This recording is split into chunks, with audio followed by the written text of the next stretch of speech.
Nós estamos numa série sobre 10 mandamentos. Numa série como essa, é muito comum que você caia na armadilha do eu já sei o que vai ser falado, porque eu já conheço os 10 mandamentos. Já ouvi falar sobre os 10 mandamentos muitas vezes em minha vida e toda aquela conversa. Eu gostaria de começar dizendo que há uma diferença muito grande em você conhecer o texto, até decorar o texto, e o texto ter implicações sérias na sua vida.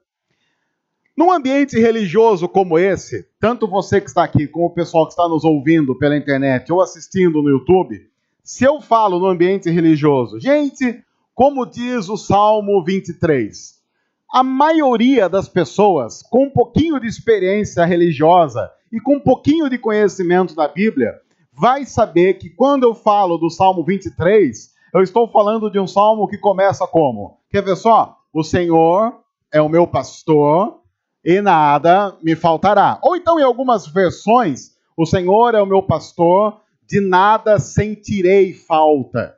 Independente da versão, é um texto que a gente conhece. Muitos aqui, eu sei inclusive, conhecem o Salmo 23 inteiro de cor. E não só o Salmo 23, muitas outras passagens da Bíblia.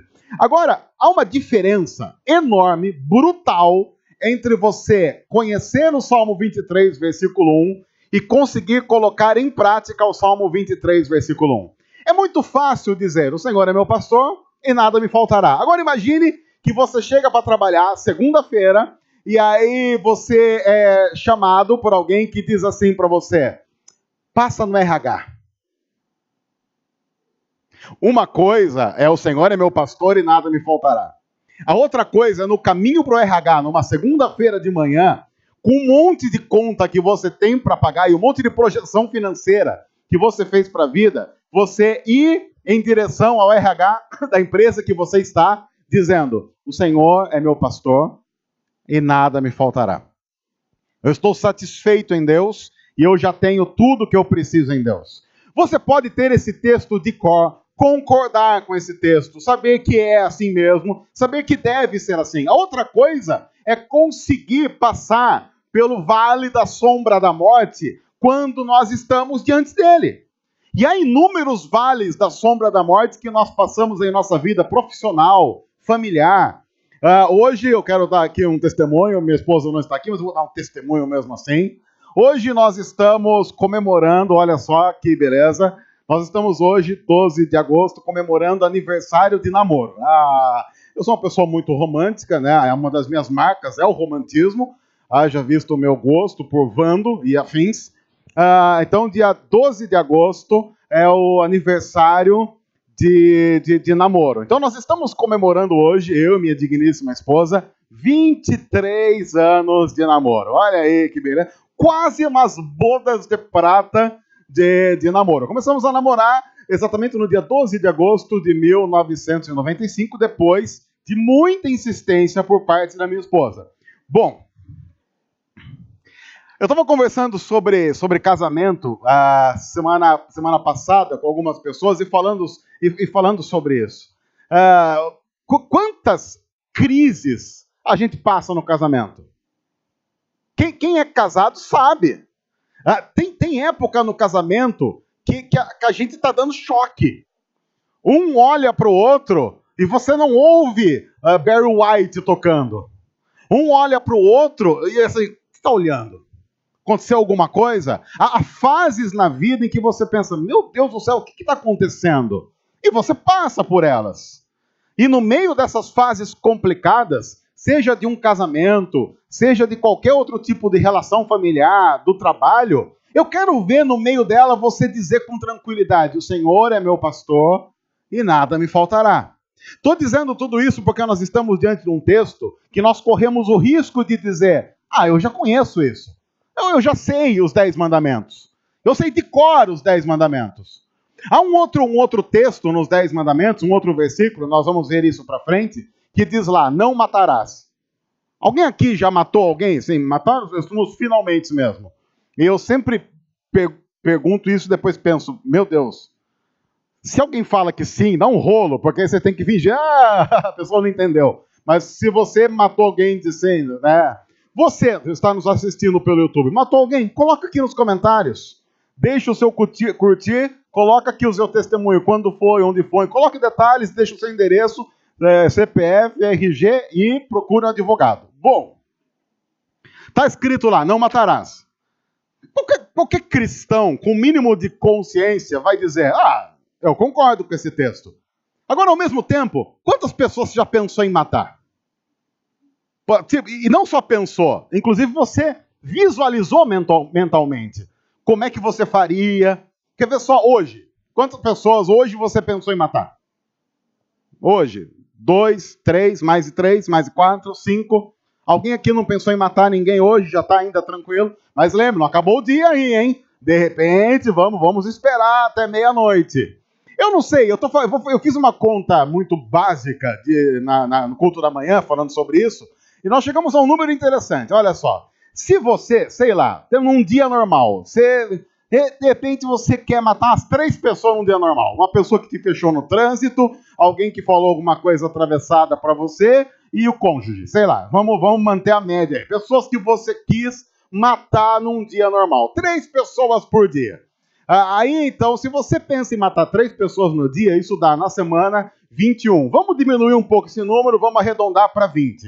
4 semanas no mês também, arredondando para baixo, dá mais ou menos 80 pessoas no mês que você pensou em matar no seu coração. No ano, daria, então, mais ou menos 960 pessoas, ok? Como nós arredondamos uma série de números para baixo, vamos arredondar agora isso para cima, 1.000 pessoas que você pensou em matar no mês. Isso dá quanto no ano? Dá 12.000 pessoas no ano. Se você tem 50 anos, você já tem uma carga de assassinato em potencial no seu coração de exatamente 60.000 pessoas. Se você tem 40, como eu tenho uma carga média de 48.000 pessoas que eu quis, ou pensei, ou planejei no coração matar. Lógico, eu quero dizer aqui, até dar um testemunho, não cheguei às vias de fato. Mas muitos passaram pelo meu coração. Eu estou dizendo isso porque os 10 mandamentos, um dos mandamentos está lá, não matarás. Aí vem um cara chamado Jesus, muito tempo depois, diz assim, vocês ouviram que foi dito, não matarás? Sim, mestre, nós ouvimos. Eu, porém, vos digo, aquele que se irá contra alguém, guardando isso no coração, o que acontece? Essa pessoa já matou aqui dentro, que é onde importa. A questão é, quantas pessoas, então, segundo o parâmetro que Jesus estabeleceu, você já matou? Se você tem 50 anos, talvez umas 60.000. Veja, uma coisa é olhar para um texto e dizer, não matarás, está correto. Outra coisa é conseguir praticar o texto de acordo com o que a Bíblia diz que deve ser praticado.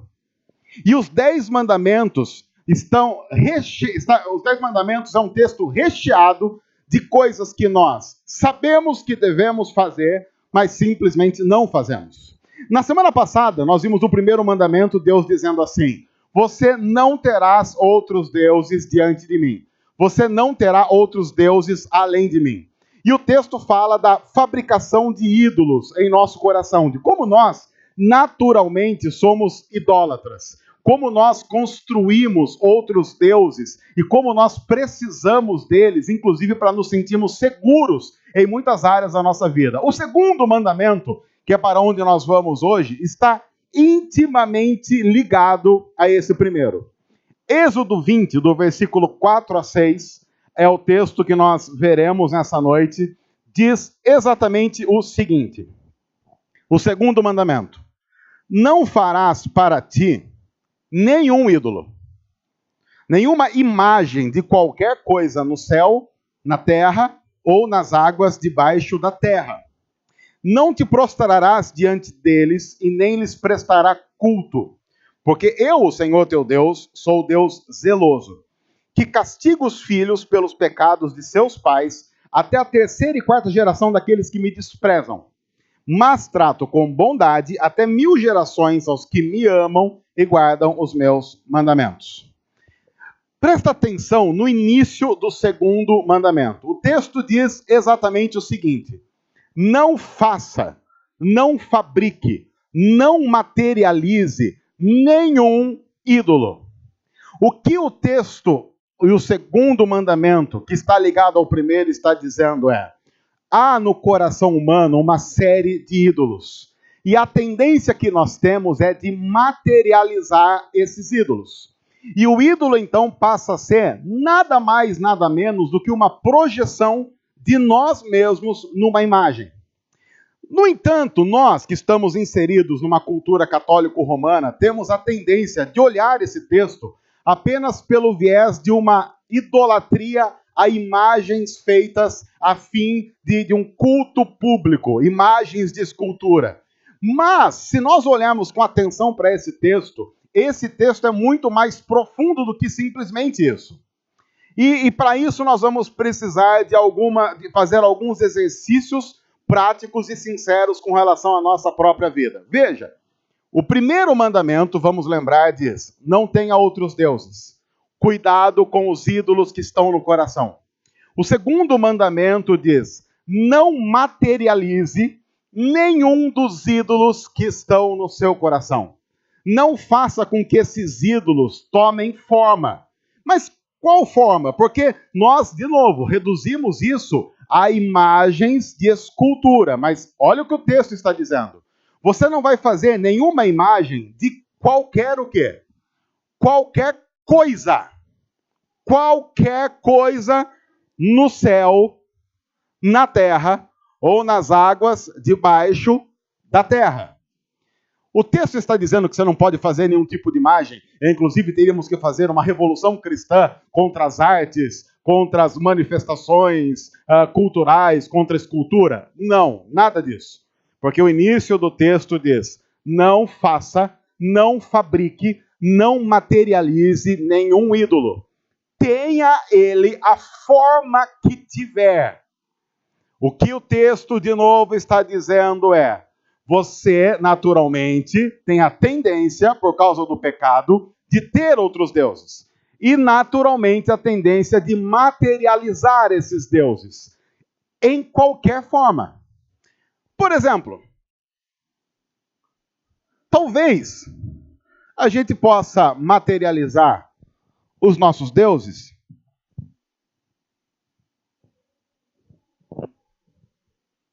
através de uma nota.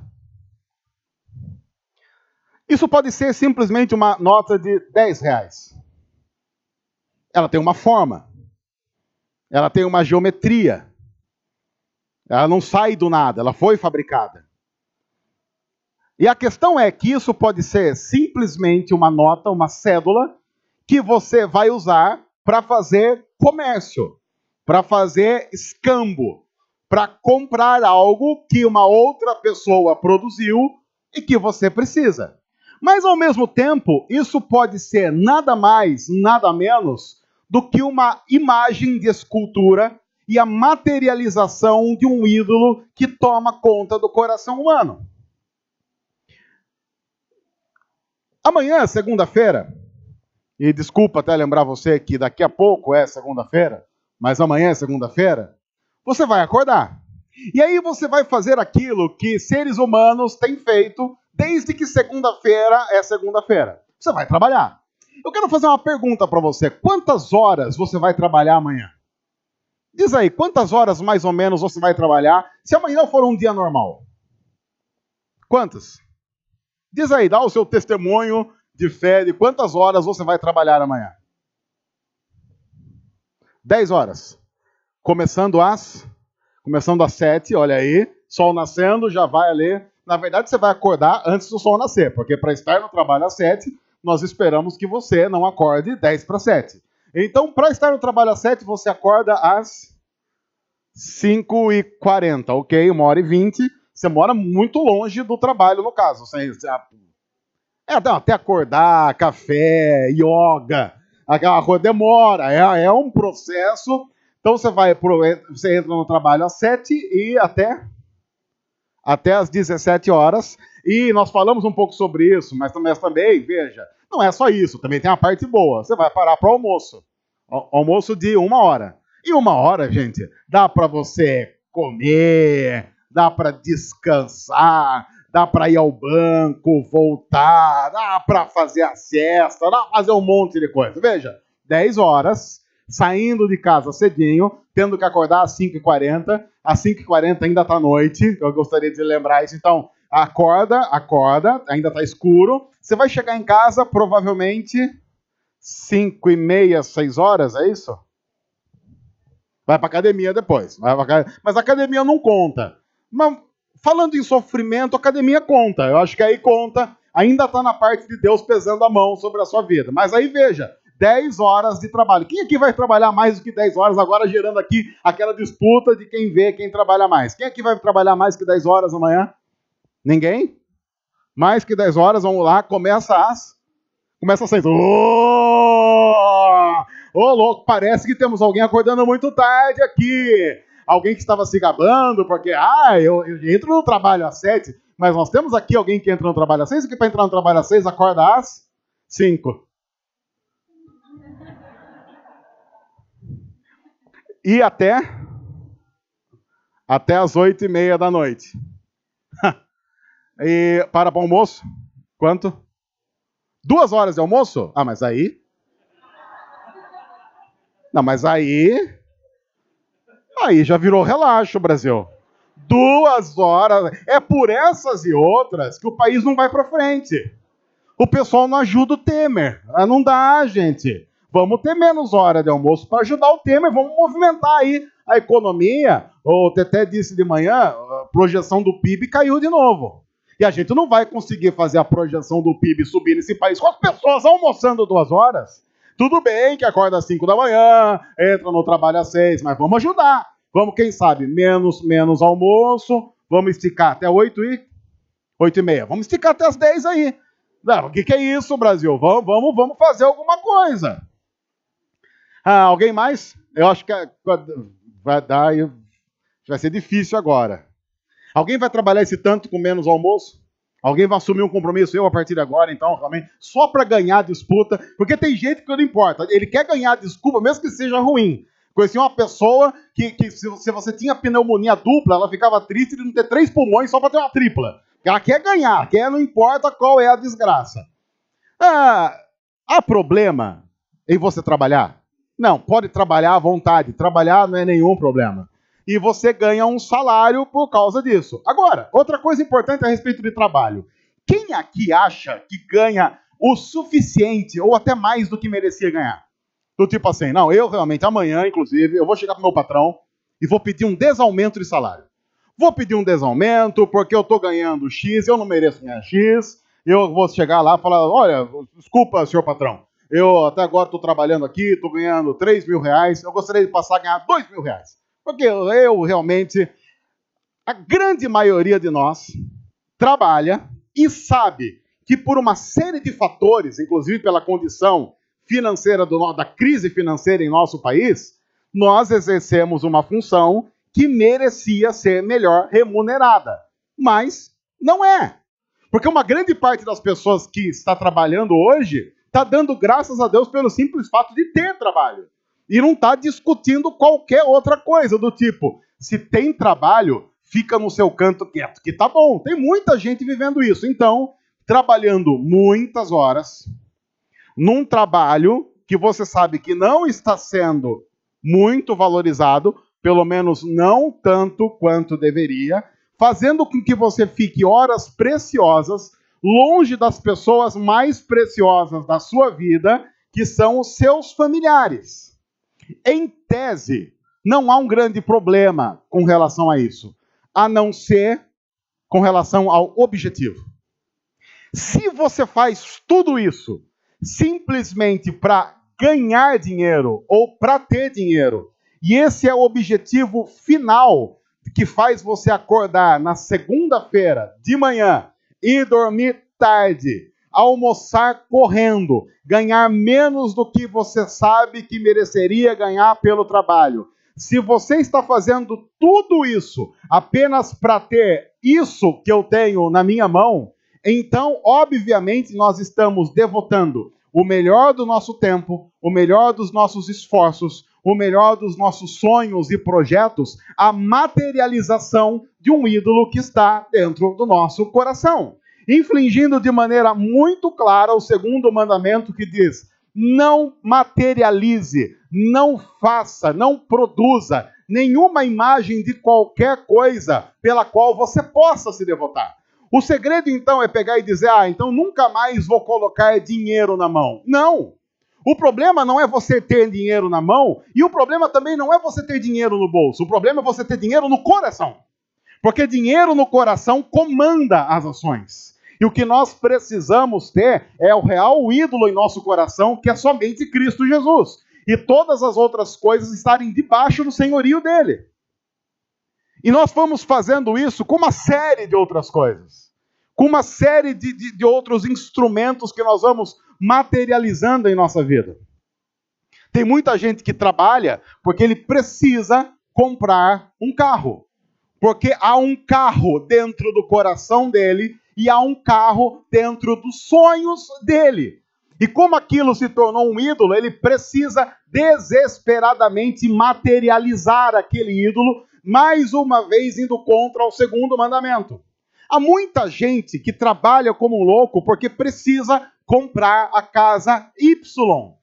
Porque ele colocou na cabeça que quando ele tiver a casa Y, então ele será feliz dentro daquela casa. E ele vai fazer tanto, mas tanto para materializar aquele sonho e fazer com que aquele ídolo tome uma forma que quando ele conseguir, enfim, comprar a casa Y, ele não vai ter um lar, uma família para colocar lá dentro. Por quê? Porque o sonho, o projeto idolátrico dele tomou tanto a vida dele que enquanto ele lutava para materializar o ídolo matou aquilo que ele ia colocar lá dentro. E muitas pessoas, muita gente, tem feito e tem caído nesse erro na vida, dia após dia. A pergunta por trás de tudo isso é: quais são os seus grandes projetos de vida? Quais são os seus sonhos? O que faz, o que movimenta você? O que faz você levantar amanhã? Se a resposta a cada uma dessas perguntas não for Jesus, Jesus, Jesus e Jesus, então nós estamos levantando e sonhando fabricar ídolos. Tenham eles a imagem que tiverem. E nós precisamos arrancar esse processo viciante do nosso coração e colocar um outro processo de salvação para a nossa vida. Veja, o processo de idolatria é muito mais sutil do que a gente pode imaginar. É por isso, inclusive, que quando eu converso com alguns casais e eles falam que eles querem casar para serem felizes, eu digo para eles: é sério? É sério mesmo? Tem alguns outros casais que falam assim: não, eu vou casar porque... Sabe como é que é, né, pastor? A gente é jovem, tá com os hormônios aí. Os hormônios no nível explode coração, né?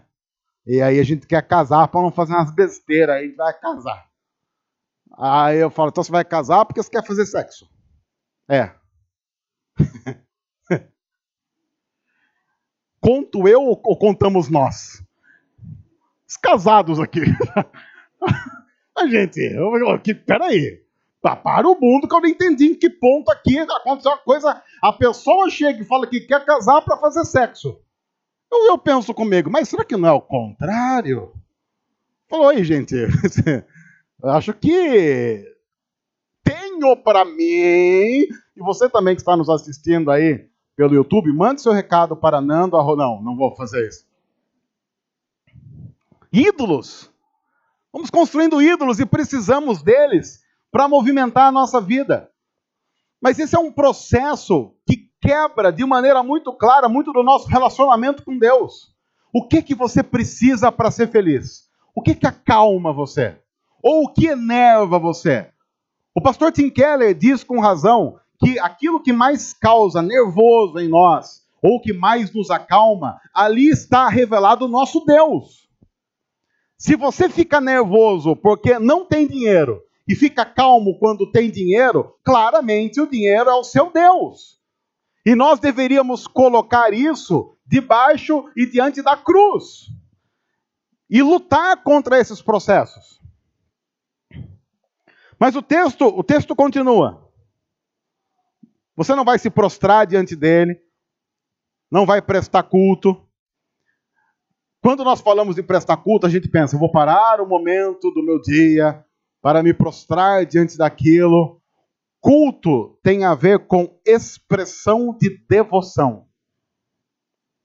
O culto tem a ver com cantar e falar sobre a importância do alvo de adoração em minha vida. Por que a gente faz isso que está fazendo aqui? A gente se reúne para cantar para Deus, para dizer para Deus o quanto Ele é importante para nós, para relembrar o que Deus fez para nós. Isso faz com que eu me lembre, inclusive, até não quero constranger algumas pessoas que estão aqui, não vou fazer isso, não é do meu feitio fazer isso, mas quem se lembra da primeira paixão da adolescência? Quem é que se lembra da aquela primeira apaixonite que você ficou na adolescência? Lembram disso? Alguém que se lembra? Eu não vou colocar você em nenhuma situação constrangedora sobre isso, do tipo, sei lá. No caso Alex, assim, só até a título de curiosidade, a sua primeira paixão de adolescente, porque não é problema ter paixão de adolescente, todo mundo aqui já passou por aquele momento, você fica uma desgraça, coisa horrorosa. Quantos anos você tinha? Aquela primeira apaixonada, assim, você lembra mais ou menos? 15 anos? Começou tarde. Começou tarde, o que é isso? O que você fez do 0 aos 15? Foi correspondido ou não? Vamos parar por aqui, vamos mudar. Olha, não foi correspondido.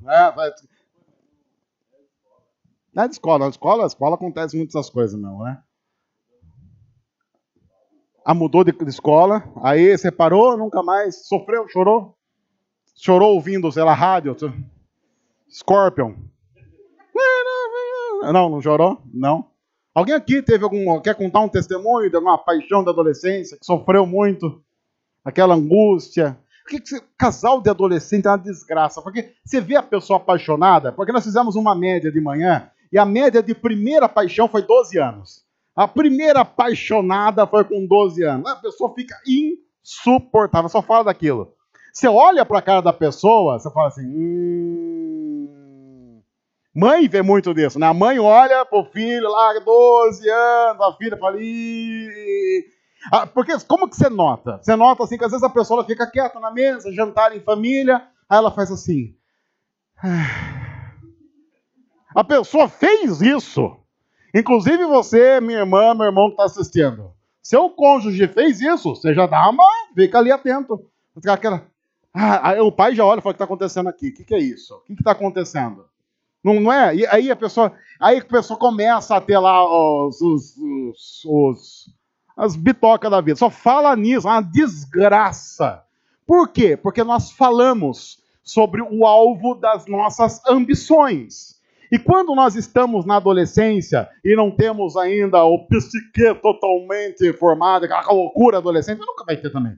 A gente começa a ter aquilo como alvo. Nós queremos aquela pessoa, nós queremos estar do lado daquela pessoa, nós queremos tudo com relação àquela pessoa. E aí a gente fala sobre aquilo, a gente sonha sobre aquilo, a gente projeta aquilo, esquematiza para estar junto, onde vai encontrar, como não vai encontrar, sofre quando não dá certo. Por quê? Porque aquilo é o objeto da nossa devoção e adoração.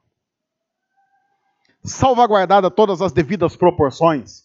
Você já notou como nós não temos isso com Jesus em nenhum momento da nossa história para contar?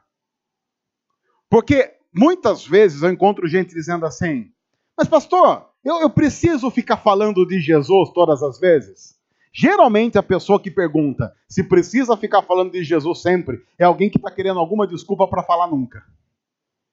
Porque quem sabe o equilíbrio de falar sobre Jesus de acordo com as necessidades da vida, não tem a preocupação de estar falando muito sobre o alvo e objetivo da sua vida e adoração.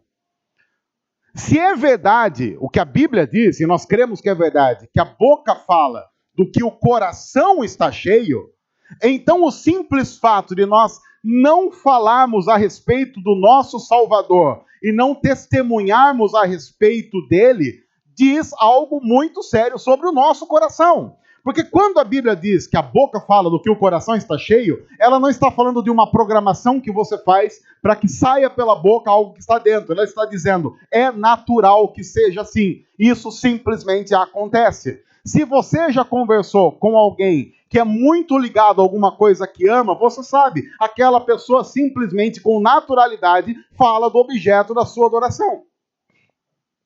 Eu já falei várias vezes sobre isso, e às vezes quando eu falo sobre isso, as pessoas acham que eu estou tirando sarro, mas eu não estou tirando sarro.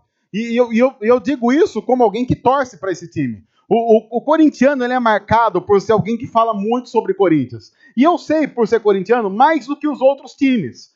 Por uma série de fatores, e até para entrar, às vezes, nessa brincadeira de corintiano é assim. Mas eu acho interessante como alguns cristãos corintianos são, ou melhor, como alguns corintianos cristãos são. O cara não sabe dizer, por exemplo, 10 nomes de pessoas que estão na Bíblia. Mas pergunte para ele a escalação do Corinthians na final do Campeonato Paulista de 1977. Ele fala. Ele não apenas fala quem jogou na final de 77, como quem fez o gol, quando fez o gol, como é que o gol aconteceu, como é que a jogada desenrolou, quem estava no banco e quem não entrou, e por que não entrou, por que jogava esse, por que não jogava aquele. Ele faz uma narração da partida toda. Pergunte um capítulo da Bíblia e ele vai dizer, a Bíblia é difícil. Não, a Bíblia não é difícil. A Bíblia é impossível de ser repetida e falada por quem simplesmente não lê o que está ali. Uma vez eu lembro de fazer uma experiência simples com relação a fazer arroz. Quem nunca fez arroz não faz ideia de um segredo do arroz, que é o segredo da quantidade que você põe de arroz para fazer a desgraça acontecer. O arroz, ele passa pelo milagre da multiplicação. Quem nunca fez arroz não sabe disso. E aí você vai fazer arroz, a pessoa fala assim, quanto que eu coloco de arroz aqui? Para quantas pessoas? Sei lá, para 3 pessoas normais. 3 pessoas normais. Coloca lá, você coloca uma xícara. Uma xícara? Não, mas... Aí você pega a xícara, você coloca, faz isso aqui de arroz, pode colocar uma xícara aí. Não, mas isso aqui não dá. Não dá. A pessoa que nunca fez arroz, ela não faz ideia do processo, da intervenção do Senhor sobre o arroz, que você coloca uma xícara, e aí quando você vai medir depois que o arroz está feito, o que acontece? Tem um monte de xícara. Porque o arroz ganha forma, ele incha. A pessoa não sabe. Pergunte para alguém que nunca fez arroz se uma xícara de arroz é suficiente para matar a fome dele. O que ele vai dizer? Não. Mas quem faz arroz, quem está acostumado com o negócio, vai dizer o quê? Claro que é suficiente. E vamos dizer de maneira muito clara, é fácil ou é difícil fazer arroz? É muito fácil fazer arroz. Mas pergunte para alguém que nunca fez. E manda ele fazer um. Você vai comer aquele arroz durinho, arroz al dente. O objeto da nossa adoração e da nossa devoção sempre toma forma. Por isso que nós temos batido aqui na tecla do que está tomando forma a partir da sua vida. Porque esse, claramente, pode ser o ídolo que você está construindo e devotando a sua vida a partir de qualquer imagem do que esteja no céu, na terra ou debaixo da terra. E você, claramente, nesse processo, vai prestar culto, vai prestar devoção, vai cantar sobre isso, vai pensar sobre isso. Isso vai tirar o seu sono ou lhe dar sono. No entanto, cristãos precisam compreender que o que dá tudo isso para nós é o próprio Deus. Deus tanto tem que ser aquele que nos dá sono.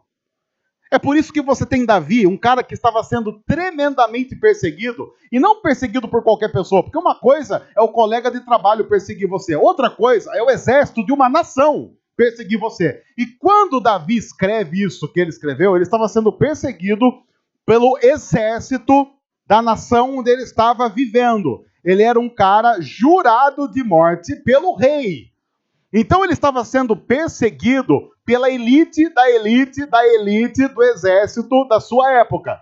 E ele escreve coisas nesse momento da vida do tipo, eu deito, e eu pego no sono, porque é o Senhor que me faz repousar seguro. E muitas vezes ele escreve isso dentro de uma caverna escura, orando para que o Senhor o protegesse.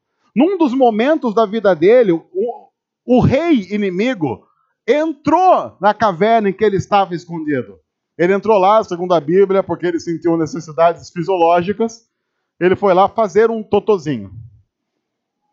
E eles ficam tão próximos que Davi consegue rasgar uma parte da roupa do rei. Se o rei o visse ali, seria o fim da vida dele. E ele diz: em paz eu me deito, e eu logo pego no sono, porque o Senhor me faz repousar seguro. Porque também uma outra coisa é você deitar e falar assim: deitei e não preguei o olho. Aliás, o que faz com que você não pregue o olho? Talvez o único motivo para nós cristãos que deveria fazer com que a gente não pregasse o olho é o nosso pecado. A gente fica tão indignado com a pecaminosidade que nós temos que a gente perdesse o sono por causa do nosso pecado. Mas nós não perdemos o sono por causa do nosso pecado. Nós perdemos o sono por causa do alvo da nossa devoção, que temem não ser Deus. E aí Deus deixa de ser aquele que nos dá o sono e também deixa de ser aquele que nos tira o sono quando necessário. Porque, óbvio, ele não é o centro, não tem sido o centro. Não porque ele não é grande o suficiente, mas porque nós estamos devotando a nossa vida e investindo os nossos melhores sonhos e projetos a construir imagens de escultura que estão guardadas em nosso coração e vão tomando projeção e forma. Aí o texto continua, e o texto diz assim: eu, o Senhor teu Deus, sou o Deus zeloso, que castiga os filhos pelos pecados dos seus pais, até a terceira e quarta geração daqueles que me desprezam. Muita gente fala: é maldição hereditária. Não tem nada a ver com maldição hereditária. O texto está dizendo o seguinte: você tem que tomar um cuidado de não ficar repetindo as porcarias que os seus pais, avós e bisavós fizeram. Porque é natural. Se você vive num ambiente de pecado, você vai aprender a replicar pecado. E você vai viver como seus pais viveram, e seus pais como seus avós viveram, e seus avós como seus bisavós. Muito da sem-vergonhice que está no seio familiar e na história familiar, que muita gente chama de maldição hereditária, na verdade só é sem-vergonhice adquirida. O avô aprendeu com o bisavô, aí o avô ensinou para o pai e o pai ensinou para o filho. E se você não tomar cuidado, você vai passar isso para a próxima geração. Ao mesmo tempo, o texto também diz: mas eu trato com bondade até 1000 gerações aos que me amam e guardam os meus mandamentos. O que Deus está dizendo é: eu tenho prazer em ser misericordioso. Muito mais do que mirar contra vocês. É interessante quanto isso fica claro com relação a Jesus. Quando a gente olha para Jesus, Jesus não é o acontecimento que faz com que a ira de Deus desapareça do nada. Porque a gente pensa assim: Deus olhou para Jesus e falou assim: viveu tão bem que estou até feliz agora. Não, a Bíblia diz o seguinte: havia uma ira que precisava ser satisfeita. E era uma ira que só seria satisfeita com a morte. E Deus resolveu que aquela ira não seria derramada sobre mim e sobre você. Seria derramada sobre o seu filho Jesus na cruz. A ira de Deus, que se estende até a terceira e quarta geração, não foi extinguida do nada. Ela foi satisfeita. Foi satisfeita. É por isso que Jesus na cruz diz: Deus meu, por que me desamparaste? Era a ira de Deus sendo derramada sobre ele. Para que até o fim da história, todos aqueles que Deus chamou experimentem a bênção de Deus derramada até 1000 gerações daqueles que amam e obedecem os seus mandamentos. É por isso que quando nós falamos sobre ídolos, nós precisamos substituir os ídolos que nós construímos pelo verdadeiro ídolo. A Bíblia diz que Jesus é a imagem visível de um Deus invisível. A Bíblia não diz que você deve destruir os falsos ídolos e não colocar nada no lugar. Não. A Bíblia diz, destrua os falsos ídolos e coloque o único real ídolo no lugar desses falsos que foram construídos. E Jesus é a imagem do Deus invisível. A exata expressão do ser de Deus. Quando nós compreendemos a centralidade de Jesus na história, se nós conseguimos compreender a profundidade disso, nós vamos quase que nos tornar adolescentes que estão se apaixonando pela primeira vez e descobrindo o alvo do amor eterno. Não daquele passageiro que muda de escola, que vai para uma outra cidade ou que faz qualquer coisa. Não, nós vamos descobrir o alvo do nosso amor eterno, a quem nós podemos e devemos devotar todos os nossos sonhos e projetos. Agora, isso traz uma complicação. A Bíblia diz que em Cristo todas as coisas são feitas novas. E isso traz uma insegurança enorme para nós. Por quê? Porque os ídolos dão uma sensação de falsa segurança. Por que nós nos devotamos a esses ídolos? Porque eles prometem algumas coisas que são soluções a curto prazo. E às vezes o que Deus oferece para nós é uma solução a longo prazo. Para nós cristãos, inclusive, muitas das respostas com relação ao sofrimento e à angústia só vão ser dadas quando acontecer o novo céu e a nova terra. E até lá nos sobra às vezes dizer, eu não tenho explicações, mas eu vou confiar no Senhor. Por que de repente desgraças acontecem sem motivo nenhum? Muitas vezes nós cristãos não temos respostas plausíveis para isso. Mas nós somos o povo que crê que a Bíblia diz que haverá um dia em que toda lágrima será enxugada. Que não haverá mais morte, não haverá mais dor, não haverá mais nenhum tipo de sofrimento.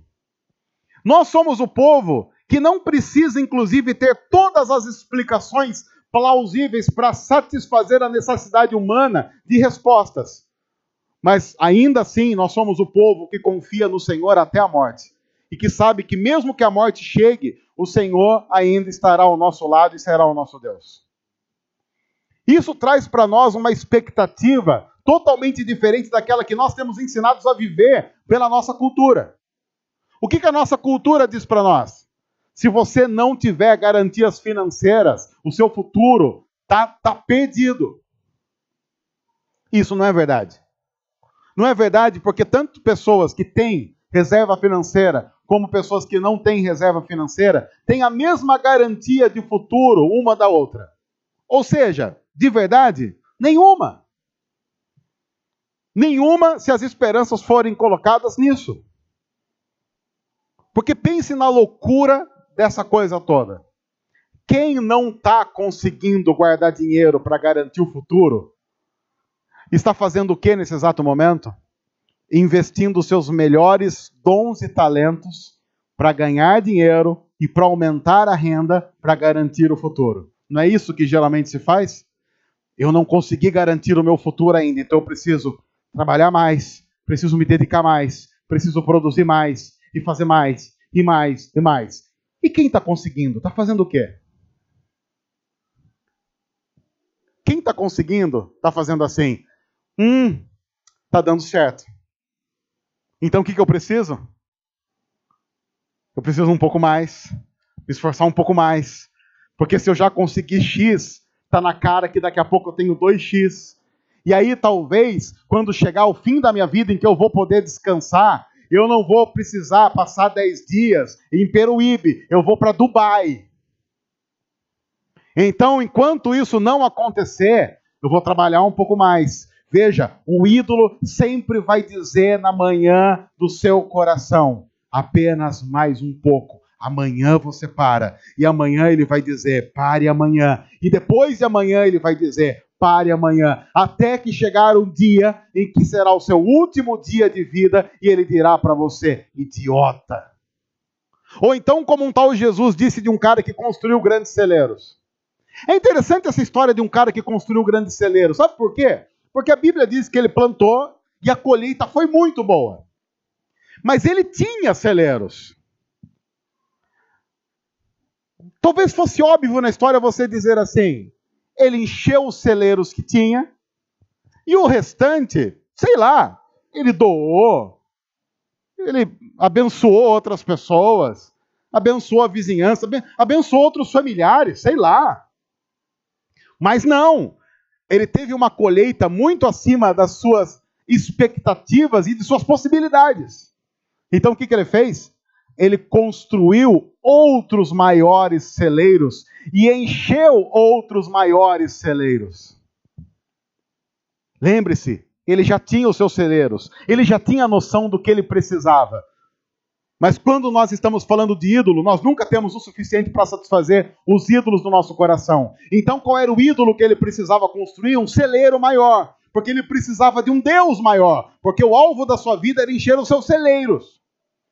Até então que ele consegue encher todos os novos celeiros, toda a sua nova idolatria, e aí ele diz, agora sim eu vou descansar, comer e beber. Até que vem o Senhor e diz, louco, essa noite vão pedir conta da sua alma. E o que você tem vai ser para quem? Porque você não guardou onde deveria guardar. E você investiu onde você nunca deveria ter investido com tanto afinco. A diferença de tudo isso para Cristo é que não importa o investimento que você faça em Cristo. No final, você ainda será sempre satisfeito. Você sempre será satisfeito em Cristo. Porque se você investir X em Cristo, no final, você estará diante dele o adorando para sempre. E se você investir 2x em Cristo, no final, você estará diante dele o adorando para sempre. Ele sempre suprirá as nossas necessidades.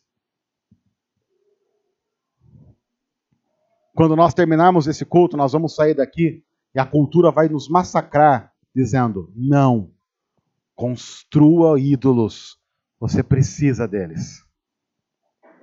E o Evangelho vai nos dizer, não, todas as coisas são novas, você não precisa viver de acordo com o que a sociedade que está indo em direção ao precipício diz que você precisa fazer. Você pode simplesmente romper com um círculo vicioso e talvez pela primeira vez na vida ser de verdade livre. E não precisar vender nada dos seus princípios e dos seus sonhos em prol de uma idolatria completamente estúpida. É por isso também que a Bíblia diz, se Cristo nos libertar, aí pela primeira vez, e de verdade, nós seremos totalmente livres. Totalmente livres. Não tenha outros deuses diante de mim e não materialize esses deuses. Todos os outros mandamentos que virão vão depender desses dois primeiros. E que o Senhor nos dê coragem para quebrar os ídolos do nosso coração e colocar Cristo como centro da nossa existência. Que Deus os abençoe. Senhor, obrigado por tua palavra. Nós queremos pedir que ela nos molde de verdade, para que nós possamos viver para a honra e glória do nome do Senhor e ter em nós a imagem de Cristo sendo formada. Para que nós falemos de Cristo, para que nós vivamos para a glória de Cristo, para que Cristo seja tudo em nós. É o que nós pedimos em nome de Jesus. Amém e amém. Olá pessoal, tudo bem? Você pode abençoar muito o nosso ministério fazendo o seguinte, se inscrevendo em nosso canal, deixando o seu joinha aqui embaixo, comentando e compartilhando essa mensagem com outros. Vai abençoar muito o que nós temos feito aqui e vai fazer com que outras pessoas possam ser transformadas pelo amor de Jesus através da mensagem do Evangelho. Deus abençoe, obrigado, que Deus cuide de cada um de nós.